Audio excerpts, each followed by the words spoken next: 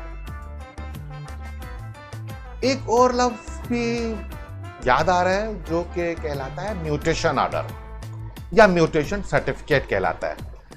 اردو میں اسے انتقال نامہ کہتے ہیں۔ رجسٹری کے عمل کے بعد متعلقہ کھاتوں میں ملکیت کی منتقلی کو انگلش میں میوٹیشن اور اردو میں انتقال نامہ کہتے ہیں۔ یہ دونوں طرح کی زمینیں جیسے کہ دیہی کی زرعی زمین یا گاؤں یا شہری جائیداد، یہ سب پر لازم ہوتا ہے۔ اور ایک لفظ اور آتا ہے اور وہ ہے فرد۔ اسے انگلش میں ابسٹریکٹ لیٹر کہتے ہیں، مگر یہ عموماً اردو میں ہی زیادہ دیکھا جاتا ہے۔ بنیادی طور پہ یہ کھاتوں میں اندراج شدہ جائیداد کی ملکیت یا ان کے حقداران سے متعلق ایک دستاویزات ہوتی ہے۔ تو دوستو ایک اور لفظ بھی ہے اور وہ ہے الاٹمنٹ آرڈر۔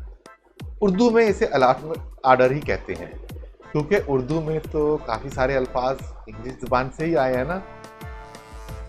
اب ان الفاظ اور ان کے مطلب کے بعد ہم دیکھتے ہیں رجسٹریشن کے عمل کو۔ پراپرٹیز یا جائیداد کے خرید و فروخت میں رجسٹریشن کی کیا اہمیت ہے؟ قانونی طریقے کون سے ہیں جن کے تحت رجسٹری یا رجسٹریشن ہوتی ہے؟ اسٹیمپ پیپر پر قانونی مشاورت سے جو تحریر لکھی یا پرنٹ کی جاتی ہے اس کی حیثیت ایک معاہدے کی سی ہوتی ہے۔ اب اگر اس معاہدے میں شریک دونوں فریق بذات خود یا اپنے مقرر کردہ نمائندے کی معرفت رقم یا مالیت کا لین دین کر لیں اور اس کا ثبوت اور گواہی بھی قائم ہو جائے تو معاہدہ ناقابل منسوخ تصور ہوتا ہے اور اسے قانونی حیثیت مل جاتی ہے۔ اب اگر کسی ایک فریق کو بعد میں کوئی اعتراض یا شکایت ہو جائے اور وہ اپنے قول سے پھر جائے تو پھر ایسی صورت میں تصادم یا اختلاف ہوتا ہے، جس میں پھر ایک فریق مظلوم اور دوسرا ظالم ہوتا ہے۔ اس کیفیت یا حالات کو روکنے کے لیے 1908 میں ایک قانون لایا گیا جسے رجسٹریشن ایکٹ 1908 کا نام دیا گیا۔ اس قانون کے تحت ہر وہ معاہدہ جس کی اہمیت اور رتبے کو قانون میں واضح کیا گیا ہو اسے قائم ہونے مطلب دونوں فریقوں کے دستخط سے 120 دن یا 4 ماہ کے اندر رجسٹرار کے پاس رجسٹرڈ کروانا ضروری ہوتا ہے، جیسا کہ اس قانون کے سیکشن نمبر 23 میں اس کی وضاحت کی گئی ہے۔ اسی طرح اس ایکٹ کے سیکشن نمبر 17 اور 18 کے تحت رجسٹریشن کی حد بندی کو 2 حصوں میں رکھا گیا ہے، جیسا کہ ایک حصے کو کمپلسری کہا جاتا ہے جو کہ لازمی رجسٹریشن کے زمرے میں آتا ہے، اور دوسرا حصہ آپشنل کہلاتا ہے جو کہ مشورتاً بہتر سمجھا جاتا ہے۔ اگر ہونے والے معاہدے کی رجسٹریشن کروا لی جائے تو زیادہ اچھا ہوگا، مگر لازمی نہیں، جیسا کہ پاور آف اٹارنی وغیرہ۔ زمین جائیداد یا پراپرٹیز کے معاہدے کو پہلے حصے میں رکھا جاتا ہے جو کہ لازمی رجسٹریشن کے زمرے میں آتا ہے۔ اب ٹرانسفر آف پراپرٹی ایکٹ کی دفعہ 54 اور 55، 54 اور 55 بتاتی ہیں کہ خرید و فروخت میں شریک دونوں فریق یا فریقوں کے لیے لازم ہے کہ وہ اپنی عمر کے 18 سال سے زیادہ ہوں، یعنی بالغ ہوں، سمجھدار ہوں اور اپنے معاملات کو اچھی طرح سے سمجھتے ہوں۔ اگر بہت زیادہ ضعیف، بوڑھے، کمزور یا لاغر یا جن کی دماغی کیفیت نامناسب ہو جائیداد کی خرید و فروخت میں حصہ وار نہیں بن سکتے۔ اب اس سب کا فیصلہ رجسٹرار کرتا ہے جب وہ دونوں پارٹیوں کا باخود